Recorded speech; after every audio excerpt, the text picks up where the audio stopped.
Welcome to the stop. Okay. Hi, I'm Heather Holst-Knudsen. I haven't done one in like 2 months, so I got to get my mojo back.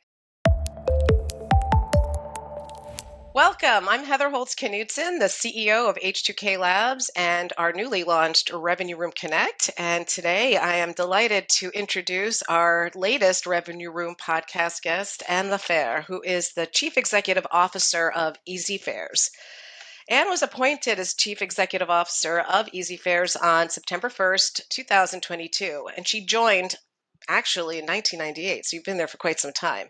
Since then, she's worked closely with founder Eric Everard, building significant experiences in various domains, including communication and marketing, sales, operations, events, venue management, talent management, technology, and business development.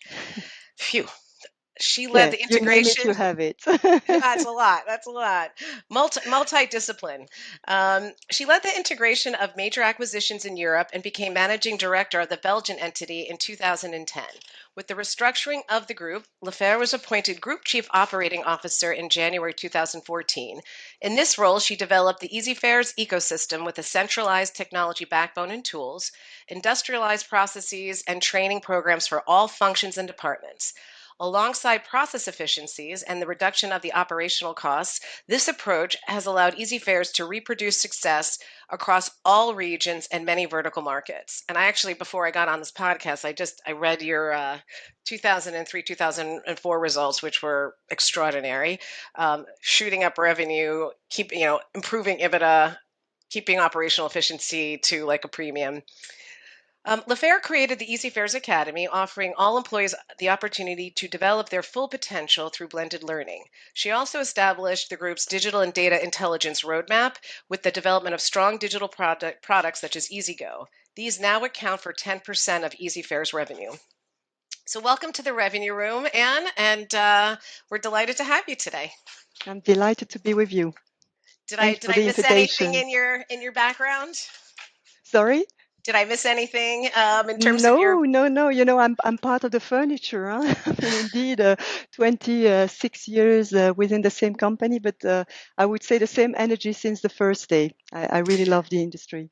Well, it's interesting. We ask our podcast guests to fill out a little short survey to give us a little insight. And one of the questions is, what is the most unusual thing about your background? And I just had to laugh when I read, I didn't really like trade shows when I started. Yeah. So, which, is not uncommon. I've heard this from quite a few people. And in fact, at Okay, CISO... I thought I was the only one, but I'm afraid it's true. But then, I very quickly caught the virus of the events industry, and now I'm really enjoying this industry for more than 25 years. So, but indeed, at the start, I was not in love with trade shows. Yeah, I think it's hard for people to understand when you're first looking at the trade show. It's just this. I was overwhelmed by chaos in a way, like Yeah, just so many people, and where do I go? But then when you really start learning about the magic, then again, it's addiction. Like I have yeah. tried a few times to get out of the industry. Nope, No. always pulled back in. So, all right, well let's start. So easy. I've really been such a fan of Easyfairs and your business model and just everything you've done well ahead of your competitors in terms of just even the whole data strategy, which years ago you were working off of a single source of truth. You were aligning systems. Everyone was working off of the same thing there, and therefore you had an incredible view into this, the performance of your business. So, but and you were privately held, family owned, and you were profitable, and you were able to scale and do all these wonderful things. But there's been some changes lately. So one is you've been recently appointed as co-CEO along with Matt Benyon. And on top of that, you've transitioned from family owned to a private equity backed model. How do you see these changes helping Easyfairs evolve, scale, and grow into the future? Yeah, so after more than 25 years of private investment, this new partnership with two private equity companies, Cobepa, which is a Belgian one, and Inflection, which which is British, is most welcome. I mean, to write the next pages of the Easyfairs history, and the arrival of these new shareholders will really mark the beginning of, I think, an exciting new chapter where we can accelerate organic growth with extra launches. We can expand our geographic and sector footprint. So far, we are mainly a pan-European company, but we would love to come to US and also increase our M&A activities. And Eric, the founder, I mean, he sold his majority stake, but he decided to reinvest a quite significant portion. So now the three partners are equally represented with 32% each, the rest being in the hands of management. And I would say that the foundations were already quite strong, but now the opportunities for extension are greater. We just get more means to realize our dreams, I would say. And to perhaps to say a word on this co-CEO model, leadership model, we truly see this as an asset. I mean, the diversity of strengths is really, the diversity of skills is really a strength. And Matt and I, we are quite complementary. So Matt is focusing on everything related to sales and M&A, while I'm focusing on everything related to talent, tech, marketing, ESG, customer experience. And then we share some responsibilities when it comes to strategy, legal, and financial matters. But we believe that the combined strengths create something bigger than the sum of the parts. And most importantly, we are having fun together along the way, which is one of our main value at Easyfairs. So it's like a startup co-founder model in a way, which, I'll tell you, I've been a solo founder for pretty much every single startup I've done, and it's not fun. It's very lonely, and you have to know everything. And boys, many days I'm like, I really need to have that person who knows how to do all of these things over here, because I need to focus on what I do well over here. Yeah. So, and I think with the speed at which you have to operate now, it's a really smart. It's great to be two, Yeah, two for CEOs, sure. indeed. So, driving revenue through digital innovation. And again, you've been a leader in this area for quite some time.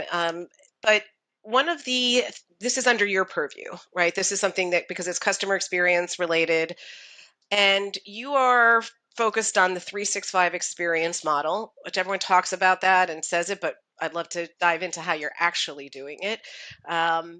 So, how have digital tools and innovations like AI have helped with you improving personalization, providing a better experience, and enabling the 365 experience in the Easyfairs ecosystem? I think during COVID, as many other players, we've done numerous of digital pilots. I mean, we've tested many different formats, going from, webinars to roundtable, multi-days online events. We've tested many external platforms like, the Hoping, Swapcard, Livestorm, or Zoom of the world. And we have learned that, I mean, it works for educational purpose. So to listen to a keynote speaker, to follow training, fine. But when it comes to transactional and to networking, we see that, okay, nothing will replace the joy and the efficiency of meeting face to face. But doesn't mean that we've stopped with digital. I mean, we saw that organizing these digital events was a way to not only engage community, but to gather new data. And when we were inviting these new data to our face-to-face events, we saw that the conversion rate was much bigger. So I would say that our mission remained unchanged. We are here to serve communities, but instead of serving them once a year with a face-to-face get-together, we are trying to serve them all year long by adding digital touch point between two face-to-face events. It can be webinars, it can be newsletter, and it's really a way to extend our reach in time and space. Now, having said that, we've not waited for the pandemic or the AI wave to be digital driven. Like you said, from the early start of Easyfairs, tech was central. And as an event organizer, you are collecting an enormous, huge volume of data. And at some point, you need more storage capacity, more processing power. And so we've decided at that time to build an in-house data intelligence team with data engineers, data scientists, machine learning engineers, and to create a data lake with all the data coming from all applications. And this allows us to do two things. One, to develop real-time dashboards, combining data coming from these different applications to monitor the business and be able to take data-driven decisions. And on the other hand, to create customer profile and to run AI algorithm to be able to do spot-on recommendations. I like to say that we would like to be the Spotify, the Netflix of the event organization, and come up with spot-on recommendations to have a more enjoyable, more personalized, more meaningful participation. So that's really so you're actually talking about a couple of different angles here. The first one is what I call the external product that you're delivering, webinars, newsletters, ways to engage 365. But on the flip side, internally, you have these real-time insights vis-a-vis these dashboards that allow you to see what your audience is doing so that you can create you could launch, technically you could launch a new product based on we see a cohort of our audience really engaged in on this topic or in this area, and why don't one look at this from an event experience standpoint and add it on, but two, is there a digital product that we could create if we can prove the viability? Mm-hmm. Is your whole team I talk about data dashboards and real-time insights all the time. It's like, this is our mantra. And one of the things I talk about is democratizing the data all the way down to every function. Every person in the business has to have dashboards that they're looking at so that they can all make data-driven decisions. It's not the same dashboard that you have. It's in, and you have to, get permissions down, but everyone has to have data skills, right? They have to be able to interpret the data, they have to be able to action it, and they have to be able to measure that the action's actually impacted. Do you have that strategy at Easyfairs? Absolutely. I mean, we are a very data-driven company, but we are, and we are called Easyfairs, so we easyfy the life of our employees because that data lake and these real-time dashboards, they are at their disposal. So I mean, and there is one single version of truth. We don't let people doing their own dashboards, but they can. Yeah. They have a platform where they get these dashboards, but they can also ask questions on this data platform that we call it the Easy Insights. They can ask questions. I have a good example. I can give you some concrete example how we use it. Perhaps I can give three examples. The first is on the what I call product recommendations. So we have this EasyGo product. It's a digital package that we sell to every single exhibitors. And part of that package, we have lead generation tools. One of them is the Smart Badge technology. So every exhibitor is getting a reader that is linked to his online profile, and every visitor is getting a Smart Badge with an NFC chip in it. And by simply touching the reader with the badge, the visitor will get, at the end of his visit, a summary of what he has seen. He can simply forward that to his boss. I went to that show, I saw this solution, or to a colleague. But the exhibitors will get the list of the leads. And in the past, I mean, and to come back to your comment on be data driven, in the past, the organizers, they were blind. They were opening their doors, the doors of the show, but they didn't know anything about the interaction between the exhibitors and the visitors. Now, we can give that list. We know who is touching what, and we, together with that list and that visit summary, we use AI algorithm to do recommendations. So you've touched this and this exhibitor, you might be interested by this and this exhibitor. So we enhance the customer experience. That's one thing. And on the other hand, we get insights about the interest of the visitors and the exhibitors. A second example is what we call the no-show prediction. So as you know, when people have to pre-register to attend a B2B event, and as we all know, not all pre-regs are showing up. So today at Easyfairs, we have a conversion rate of 60%. So 40% of the pre-reg are not showing up.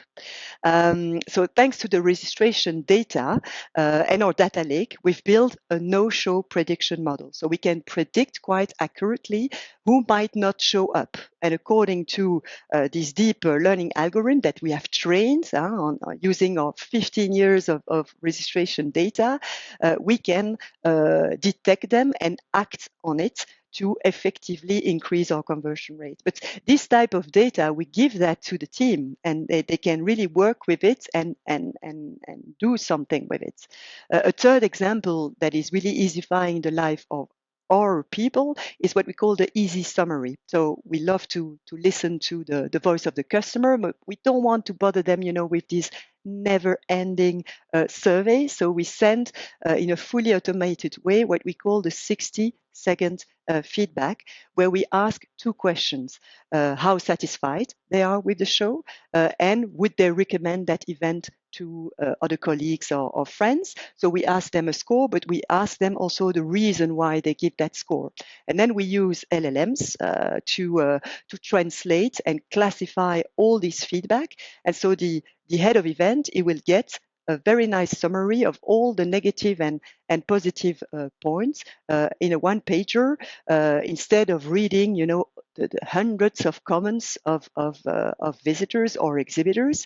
And he can also ask questions to the data. So if you see, for instance, that catering is negatively perceived, okay, give me all comments related to catering, so that they can really turn the feedback into impact. So yes, we are data driven, and we use AI and this data lake to feed our team and to easify their life, and really show how to concretely use data to improve the experience of the visitors and the exhibitors. Those are three really fabulous examples. I love the no-show prediction one because I talk about Yeah. this all the time. They're micro signals that will tell you, there's some pretty obvious ones, and then they're not, some less ones. But if you're able to actually utilize that data to maybe convert a small percentage to who weren't going to show, then you've done well. But also on top of it, if you know that they won't show, like maybe they're not the ones you're going to try to start matching with exhibitors, right? Because Mm-hmm. you want to reduce their, you want to improve their satisfaction rate. And then the first example, I'm very passionate about because, and so in my past life, I used to put buyers and sellers together vis-a-vis a product marketplace online. And I had a matchmaking event within another event, but within the manufacturing technology space. So this is way before you could actually mine this data, but I had insights about what was happening in that product, the buyer seller marketplace on a product level. So I could see like how many people from Dow Corning or Boeing were looking at ERP or CRM or whatever. So I was able to say to Cisco or Yeah. SAP or Oracle, I not only have someone I'm going to connect with you, I happen to know that they're in market. I also Mm-hmm. happen to know who is looking, and I happen to know the the buying team. And that actually allowed us to sell these sponsorships in the matchmaking program at a massive premium and definitely leapfrogged us ahead of our competitor. Now, it was all manual and it was a real PIA, to be honest. Yeah. If I were doing it now, it'd be great. But you're able to take that like many steps further because you have the digital behavior, you have behavior that was happening on the show floor, you've got your algorithms that you've built, and so that value you're delivering to the exhibitor as well as, by the way, to the attendee, because the attendee experience now you're improving because you're getting them to where they want to go, is really, I think, it's a north star for a lot of trade show organizers. And I think it's an incredible you've crossed that chasm in the show space. So And we are able to do that thanks to our centralized tech backbone. So every single show is run on that same backbone, Yes. and we can really invest quite a lot in IT because there is everything is developed in a centralized way. No, this is a huge problem for other organizers, especially those who have been highly acquisitive. If you can't do anything like you talked about unless you have a single source of the truth. It's a combination of a data lake, data warehouse environment because it's structured, unstructured, and semi-structured data. You have to be able to do that first. It has to have like just in a pristine level of data hygiene and governance, because then the data's correct. Garbage in, garbage out. You've got gold in, gold out. Did you build this yourself? Sometimes we buy, sometimes we build. It really depends on can we create a competitive advantage. When it comes to an ERP, we are not going to build our own ERP. There are great solutions on the market. You just buy and you integrate with the rest. When it comes to a CRM, we are using Salesforce. You buy it, but you customize it according to your needs. But when it comes to my Easyfairs platform, so the one-stop shopping platform that all our exhibitors are using to manage their participation, there we have built everything because we knew that we could really create a competitive advantage and avoid, that patchwork experience that exhibitor has when they participate to a show. They have to go on one platform for their badges and another one to order chairs and plants, on another one for registration. Here, everything is centralized on one-stop platform, which is called My Easyfair. So that is something we've built from scratch. Okay, and then the data visualization and all the AI, is that something you've also built? Yes. Yes. Okay, that's smart. Also, I think the whole event tech space and just there's going to be a shift, I think. And just to your point, you saw it ahead of time that certain tech, clearly, obviously you buy, but there's other tech that's so intrinsic to your business model and your business success that it is a competitive advantage if it's built and owned by you versus buying Mhm. someone else's and trying to band-aid it together for what you need. So another good use case. So I'm going to move on to the next question, which leads to acquisitions. You talked about part of the strategy in terms of securing the private equity and the support so that this could be part of your growth. So you've had a few. Southern Manufacturing was one. I think there was another one just announced recently. Digital accountancy show, perhaps. Yeah. Okay. And so with that, now you're acquiring. You have this wonderful, pristine single source of truth. You're bringing these businesses on that are bringing over their own, tech, legacy or debt and data debt. How are you managing that? What's your process when, first of all, evaluating the company to acquire in terms of their data, and then once, is that a concern? And then two, once you acquire them, what do you do? How do you integrate? I think we have first in terms of M&A, we have two approaches. So we combine what we call plug and play tactical opportunities. And the example you gave of Southern Manufacturing is a very good one, plug and play, because we have already a lot of events in the manufacturing sector. So Southern Manufacturing or UK Metals that we also bought recently are great add-ons to what we have. And then you have the more strategic acquisitions that we would love to do to enter new geography like US or new industry vertical or new event formats. And we are very process-driven organization. So we have over the years industrialized a lot of processes, and the M&A is one of the process. So to screen the market, to make the due diligence, and then to integrate them. As soon as we have an acquisition, we will migrate them on our platform, and we will roll out the Easyfairs playbook value creation playbook. Like for instance, okay, they are migrated on the tech backbone, and we will roll out our EasyGo digital package on every single B2B shows. So we are quite systematic. Now this is working when it comes to tactical acquisition. When it's a strategic acquisition, obviously they come generally with their tech backbone. I think the goal is still to migrate them, but obviously we will first look at what they have, and also learn from them. It's not that we arrive and we say, we are better, we know better. We are, you said in the introduction, we have created our in-house academy. Own academy, which is really a place to bring our people to their full potential and to exchange the best practices. So when we are in front of a new acquisitions, the first thing we do is to look at their best practices, to steal them and to process them, to train the rest of the company through videos, through interactive modules, with quizzes, with games, so that they are informed and trained on, okay, this we've seen this is great. Let's roll it out in the rest of the group.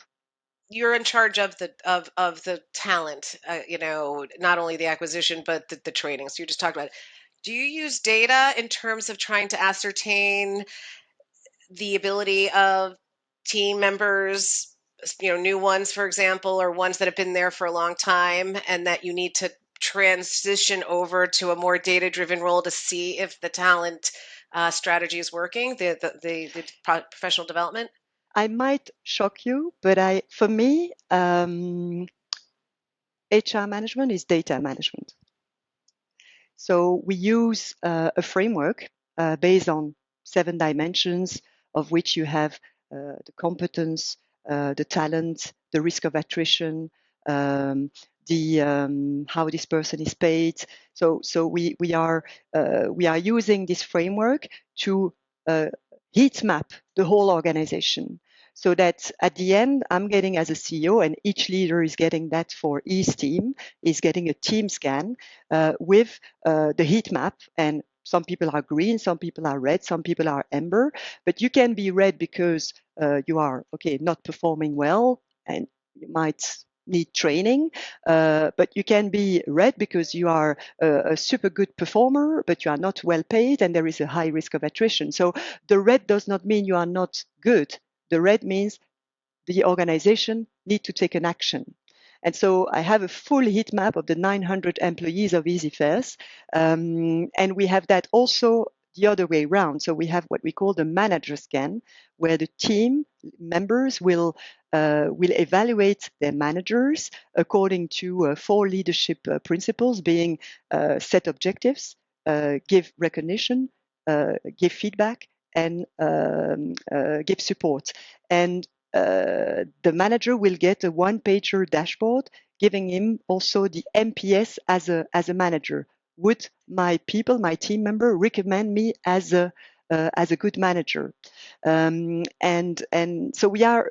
It's another example to show you that yes, we are a very data-driven company, even when it comes to HR management, to be able to build career plans, training plans, to have also what we call the talent pool, because one of the dimension is talent.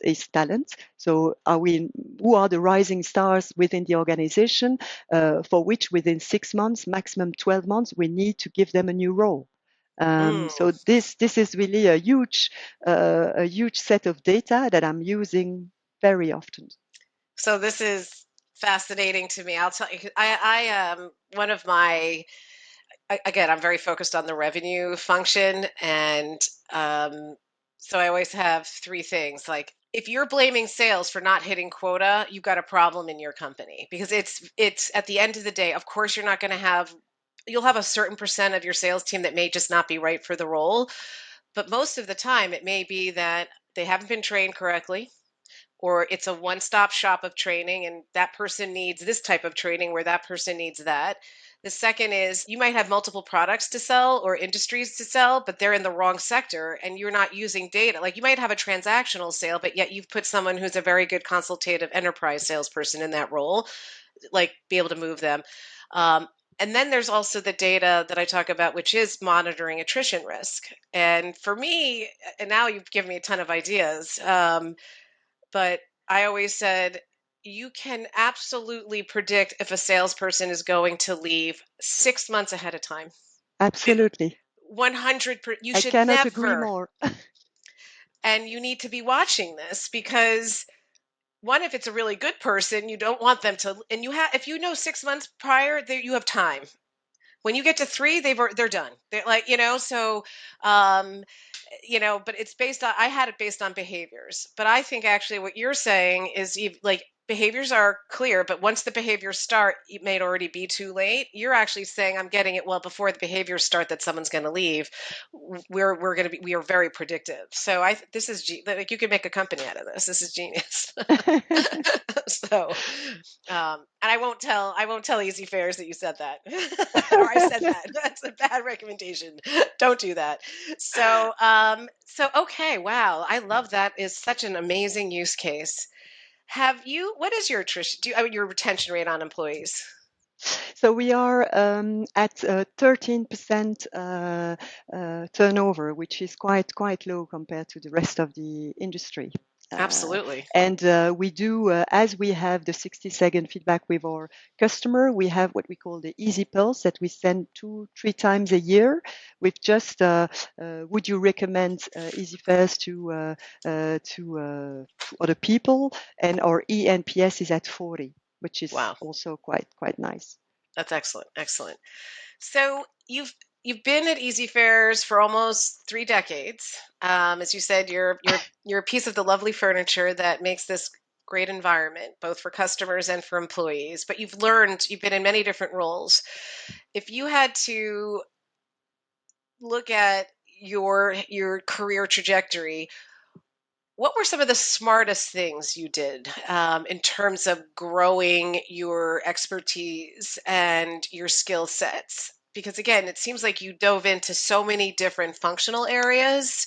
Yeah, I think I really had the chance to grow together with the company. When I arrived, we were seven people only active in one country, in Belgium. Today we are in 900 in 12 countries, and I really had the chance to grow. And Eric gave me each time at the right moment another challenge. So I could indeed do a lot of different things. So I think the main the common thread there is constant learning. So never stop learning would be my advice for people starting a career, and take each time new challenges that are at the same time ambitious but also achievable. And I mean, I'm very grateful towards Eric because he really gave me the right challenge at the right moment in my career. Uh, but I would say yes, never stop learning would be my tip.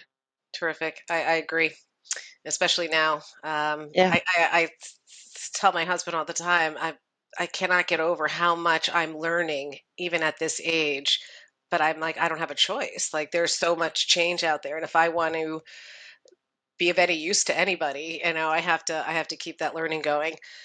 I have one question that for the end, but I'm going to throw this one in here just because between the time you and I, met at the JK Clarity event and today, there have been some issues in the economic environment which are concerning people. What is your sentiment about how these issues are impacting the business of events? Like, are you nervous? Do you see downtrends happening? Because obviously it's affecting your customers. Um, yeah, I must say it's very hard to follow. Mm, Yeah, I'm really wondering every day when I wake up what will happen today. I suppose you have the same mm. feeling in the US, and it's true that it is impacting the economy. Um, I must say that Easyfairs is quite well positioned with its business model.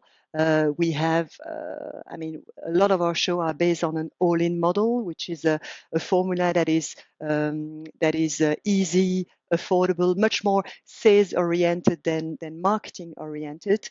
With on top of that this EasyGo package to generate leads. So generally, when companies start to cut in their marketing expenses, we are more seen as a sales expense, I would say, and it's much less expensive to participate to an Easyfair show than to a traditional big show. So we are quite well positioned with a recession-proof model. Nevertheless, I'm sure that from one industry to another, the global trade war will impact some of them, and I suppose we will feel it. But I think it's a little bit too early to say how much are we going to be impacted. But if you organize must-attend events that are delivering return on investment and return on time for the visitors, I think you can still do a good business. Yeah. Well, that's good. No, and I agree. One, it's too early, although it feels, I think the unknown people don't like, and so I think that makes people nervous. So Yeah. they're thinking the worst. But two, you made a point there, is if you have rooted yourself as you're part of the sales value chain, it makes it much harder to extract you. And on the flip side, if you've created experiences for attendees that help them keep their businesses running and growing in turbulent times, again, you're part of their value creation chain. Absolutely. Yeah. My last question is actually a piece of advice from you that I think the audience would love to hear, and that is, based on your experience, and now especially with the transition from family owned to private equity, and now you're moving very rapidly. What are the most important what's the most important advice you could give? I mean, I heard one thing and I took a note, which is you've created a value creation playbook. Like, you have operationalized how we're going to look for, how we're going to evaluate acquisitions, and then once they're in, how do we create the value? But what are other things in terms of helping manage massive disruptive change that has the long-term view of being excellent for the business but feels disruptive to start? I would say that my key advice to other leaders and CEOs is to never lose sight of your mission. Uh, I mean, visit the future. That's the mission of Easyfairs. We want our visitor to visit the future of their respective industry. So always be super close to the community we serve would be my first advice. Technology is definitely an enabler to increase operational efficiency, to offer a superior exhibitor and visitor experience, a higher return on investment, and to generate new revenue streams. So technology is really an enabler. And when it comes to AI, I think we should use AI not for the sake of AI, but for the sake of AI value. So AI itself is not a strategy. AI is there to, and technology also is there to augment your strategy. So we need to be AI value creators instead of AI users. So personally, I'm working hard with Stefan, our CTO, on our AI value creation roadmap, where we can create or efficiency value, or experience value, or monetary value. So this would be my advice. Never lose sight of your mission, and then use technology and AIs to enhance your strategy and your mission. I couldn't agree more. And you have to I think you have to kind of take a deep breath, do a little meditation, say, I'm not going to think of AI, how we're going to use AI. It's like, I need to think about what I want this business to do and the value I want to create. Because we've all been thinking about the end result of what AI could do. We just didn't know AI was the enabler. It was just impossible, but now it's possible. So, cleanse the mind of the AI, and think about, wouldn't it be great if we could deliver data enhanced visibility about who's visiting a trade show booth in real time so that the booth, the exhibitor could actually know, oh, this is a hot lead for us. They've been looking at our information and they're scored as an 8. And now I know I need to have my VP of sales talk to this person. While this is a new cold person, let's go move it over to this person so we can optimize, right? People want to do that, but guess what's able to do it? Oh, AI. That's the tech and Yeah, data. and I think the challenge for the industry, because we are all doing pilots, which is great, and you have to do pilots, you have to experiment stuff. But for me, the challenge will be to industrialize that, so to embed these pilots into your processes, your systems, so that everyone in the organization can benefit from it. So to go from a proof of concept to production. Mhm. And that's for me really the challenge to fully embed it in your day-to-day operations. That's the challenge, not Yep, to do pilots.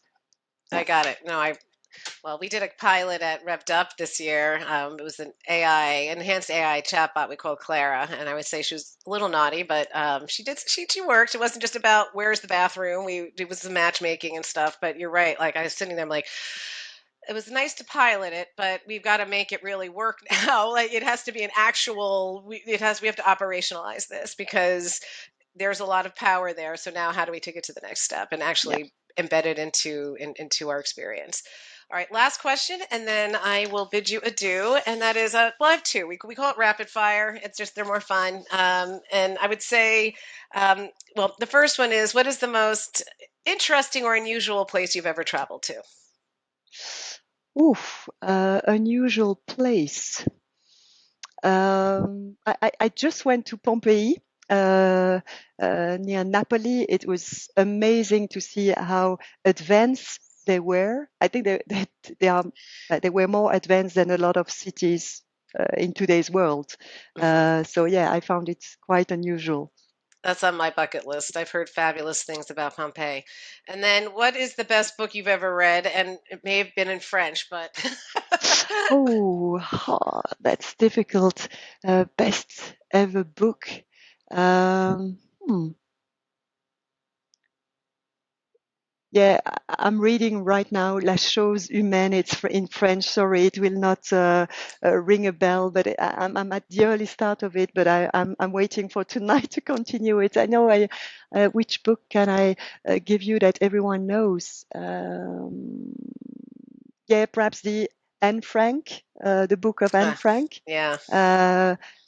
has really touched me. Yeah, Yeah, no, I had another guest say that too. And I was in Amsterdam, was it 2 summers ago? And I did the visit of the Anne Frank house, and of the it's just house. really, Yeah, yeah, it was so important, but a tough journey to go through it, just thinking about it all. So, but listen, thank you so much for joining us, with pleasure.